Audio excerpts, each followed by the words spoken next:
In this lesson, we'll discuss piecewise functions. Let's say you have two functions, f of x and g of x. Here, f of x is defined by 2x plus 1, and g of x is defined by 3 minus x. If you'd like to graph these functions, just to sketch them really quickly, let's see, they're both linear. 2x plus 1 has a y-intercept at 1, and it has a slope of 2, so if you go over 1, you go up 2, and you get this function here. Versus if you were to sketch g of x, okay, this has a y-intercept of 3 and a slope of -1. So if you go over 1, you go down 1. And here's g of x, a really basic sketch. Okay, so two linear functions that we have sketched. Now, what if you'd like to create a more complicated function by combining these two graphs together? More specifically, let's say for f of x is equal to 2x plus 1, you only want to use this portion of the graph over here and get rid of all of this stuff. In fact, let me just go ahead and erase this part of the graph. I'll get rid of that.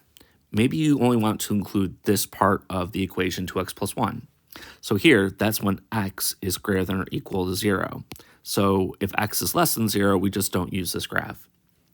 And then maybe over here, you want to use this portion of the graph where x is less than 0. So I'll say x is less than 0, meaning I'm going to ignore this portion of the equation.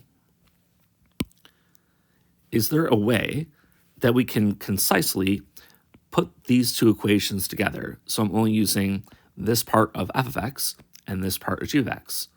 There is a way to do this. We call this a piecewise function, and I'll show you the notation for it on the next slide. So from the previous slide, if x is bigger than or equal to 0, we want the function f of x, which was 2x plus 1. And if we were less than 0, we want the function to be 3 minus x. There's an open circle here at 0 because I don't want it to equal g of x at 0. I want it to equal f of x at 0. So again, this was f of x is equal to 2x plus 1, and this was g of x is equal to 3 minus x. The way you can combine this into a piecewise function is as follows. I'll define a new function, which I'll call h of x. We'll use a curly bracket like this. And then after the curly bracket, we're going to write down the functions that we'd like to use. We're using 2x plus 1, and sometimes we're using 3 minus x. What you have to do is specify next to these two functions when you are using them. So I'll put a comma, and I'll say, well, we're using 2x plus 1 when x is bigger than or equal to 0. But if x is less than 0, we use 3 minus x. So if you see this notation here, a function defined with a curly bracket, we call this a piecewise function because we're defining it in pieces. You should be given equations for each piece, and also when you're actually graphing those parts of the equation. So let's try a few examples of getting values from piecewise functions and determining what their graphs look like. In this first example, we're not going to graph this piecewise function. We're simply going to evaluate it at these given numbers here. So here, f of x is a piecewise function. It's defined as 4x plus 4 if we are less than 0, or it is 2x plus 6 if you're bigger than or equal to 0. Given this definition, can we start by finding f of -1? So part A. All right, to evaluate f of -1, you're going to put -1 in place of the x's. But you can't put it into both of these equations. It's got to go in place of one or the other. Well, -1 is less than 0, and that means we're going to use this portion of the equation. So what is f of -1? It's equal to 4 times -1 plus 4. Again, the reason for this is the input, -1, it's less than 0, meaning we use only this portion of the definition. If you simplify this, f of -1, so that's -4 plus 4, and the answer is 0. All right, let's try part B. What is f of 0? Okay, so 0, the input, it falls into one of these two cases. Okay, this time 0 is not less than 0. In fact, it's greater than or equal to 0. So I'm going to use this portion of the definition. That is, we're going to use 2x plus 6. Here, if we simplify this, 2 times 0 is 0, and 6 is left over. So the answer in the second part is 6. And for the last part, part C, what is f of 1? Okay, so the number 1, it's greater than 0, meaning I want to use this portion of the definition. So I'm going to say it's 2 times 1 plus 6. That's 2 plus 6, and that is 8. So here we didn't graph, but we just evaluated this piecewise function. The equation that we plugged it into was determined by these two things over here. In this next example, we're given another piecewise function, which is called h of x. And here we're not going to graph it. We're just going to plug some numbers into it. So to start with part A, what is h of 3? All right, so h of 3 is, well, we're either going to use this portion of the definition, pretty complicated rational expression, x squared minus 4 divided by x minus 2, or we're going to use the function, which is just a number, 8. Now, this value determines which of these that we use. So either we're using this one here or this one here. Well, since 3 does not equal 2, that means we're going to use this portion of the definition. So I'll take 3 and put it in place of all the x's. So that is 3 squared minus 4 divided by 3 minus 2. All right, so 3 squared is 9. 3 minus 2 is 1. So this is 9 minus 4, which is 5, divided by 1, and that's just 5. So this is the value of the function h at 3. I don't use this portion of the definition. I use this one. All right, for part B, what is h of 0? Again, the question is, are we using this part of the definition or this part? Well, 0 does not equal 2. Therefore, I'm going to use this. So this is going to be 0 squared minus 4 divided by 0 minus 2. 0 squared is 0. 0 minus 2 is minus 2. This is minus 4 over minus 2. The two negatives cancel. 2 goes into 4 twice, and so the answer is 2. For the last part, part C, what is h of 2?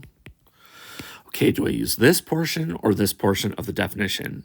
Well, does 2 not equal 2? No. So I'm not going to use this. 2 does equal 2, so I use this part of the definition. There are no x's here, but that just simply means the answer is 8. So this definition was a little bit different. Here we had an equals versus a not equals. In the previous example, we had less than and greater than symbols. Both are completely acceptable when defining piecewise functions. In this next example, we're given a piecewise function f of x, and we're told its domain is all real numbers. The first part is to graph this function, and then from the graph, can we determine the range of the function? So here we have to just select the correct graph. F of x is either 4x if x is less than 0, or it's negative 4x if x is greater than or equal to 0. So for less than 0, I'm going to start here. That's this portion of the graph for the x values, the left side. And okay, this is decreasing. Notice that this 4x means it's an increasing linear function. So it could be this. It's not going to be this or this. But this one could potentially be correct too. So it can't be. I'll actually even just cross it out. It's not B. It's not C. So it's either A or D. Let's look at the second half of the definition. If we're bigger than or equal to 0, going in this direction, our graph is minus 4x. This is a decreasing linear function, meaning it's going down instead of up. Well, this is going up, and this one's going down, so therefore it cannot be D. In fact, the correct answer here is A. So this is the correct graph. When we're less than 0, it's equal to 4x, and when we're greater than or equal to 0, it's negative 4x. From this graph, we should be able to determine the range of the function. The range is the y values. It looks like the y values start at 0, and the graph is going towards minus infinity. So directly from the picture itself, what is the range? The range is equal to negative infinity up to and including 0. And the reason for this is you have to list the endpoints of your interval in increasing order. And here it's going from minus infinity all the way up and stopping at 0. In this next example, we'd like to graph this piecewise function f of x, and we're told the domain is from minus to positive infinity. So for less than or equal to 0, the function is equal to 3x. And for greater than 0, it's equal to 4. So this is a horizontal line. All right, let's try to select the correct graph. So for equal to 0 or less than 0, that's this portion of each of these equations, the function is equal to 3x. That is an increasing linear function. So it's not this. This looks like a definite possibility. This is an increasing linear function that ends at 0. Okay, it's not this. This is horizontal, and this one is decreasing. In fact, we've completely eliminated A, C, and D. It's got to be that the answer is equal to B. But let's just make sure that we understand every single part of this equation. So for equal to 0 and less than 0, the function is equal to 3x. And at 0, this is equal to 0. So that looks good. If we're strictly greater than 0, it's equal to 4, which is a horizontal line. Looks like this is at 4, 2, 4, 6, 8, 10. So, oh, and there's an open circle here, meaning that it's not actually defined at 0, which is perfect. It is definitely the case that the correct graph is B. Now, what is the range of this function? The range is going to be all of the corresponding y values. So for this part of the function, it's starting at 0 and is going to negative infinity. So for this part of the graph, you are getting these y values, everything from negative infinity up to and including 0. But you get one more y value as well. On this portion of the graph, the y value is always equal to 4 and only equal to 4. The way you can use set notation to reference just the number 4 is by putting curly brackets around it like this. So the range is all the y values from negative infinity up to the y value of 0, and then you get the y value of 4, and you only have to list it once.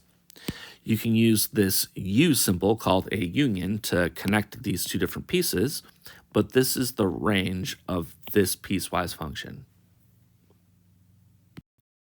We are again given a piecewise function here whose domain is all real numbers from negative to positive infinity. This time the function f of x is defined as x plus 1 if we're less than 3, and x minus 1 if we're bigger than or equal to 3. So the spot where the change is occurring is at 3. And if you look at each of these graphs, they all seem to have a split happening at 3, which is perfect. But which is the correct one? X plus 1 and x minus 1 are both increasing linear functions. Their slope is equal to 1. This one has a y-intercept of positive 1, and this one has a y-intercept of negative 1. Let's start with this x less than 3 portion. That means you're at 3 and going to the left, at 3 going to the left, and so on. Okay, I want to choose the linear function whose slope is 1 and whose y-intercept is equal to 1. So that's definitely not this one. This has a slope of negative 1, so this isn't correct. Same thing for this one here. This looks like the correct one over here. This looks like x plus 1. Its slope is 1. It goes through y is equal to 1 here, right up until we get to and not include 3, meaning there's an open circle here. So again, I know the answer here is D, and it can't be that A, B, and C are correct. But the other half of the graph makes sense too. This portion here is the function x minus 1. If you were to extend it, it probably would intersect at negative 1 here, but this is the correct graph. Now, what is the range of this function? It turns out, since this this part of the graph here goes up a little bit past where this graph starts, you actually get every single y value. There is nothing missed from negative to positive infinity. And for this reason, the range of the function is all real numbers, which we express like this. And for our last example, again, we're given a piecewise function. We want to select its correct graph and then determine the range from the graph. This function is equal to 5 if we're less than or equal to 3, and it's equal to -5 if we're strictly greater than 3. Both of these are horizontal lines. And if you look at each of these graphs, you have horizontal lines. And the change is happening at 3, and that is the case for each of these functions here. So let's see. If you're at 3 or less than 3, you want it to be +5. So that's a horizontal line whose y value is 5. It can't be this one. This looks to be at -5, so I know it's not A. Likewise, it can't be B. If you're less than or equal to 3, this looks like it's at -5 and not +5. But this one here, if you're at 3 or less than 3, if you're at 3 or less than 3, both of these look like they're equal to 5, which is good. But one has an open circle and one does not. Since this equal sign here is at 3 and it's referring to this portion of the definition, you want that closed circle to be at 5, not at -5. So I don't want this graph. I'll eliminate this one here. In fact, this is the correct choice. And just to make sure the rest of the graph makes sense, if x is greater than 3, the y value should be -5, which it is. There's no equal sign here, meaning there's an open circle here at -5. So what is the range of this function? There are exactly 2 y values. It's either equal to 5 or -5, and that's it. So for that, we can use curly brackets. We put in a -5, a comma, a +5. And with this notation here, it means the range is just these two numbers.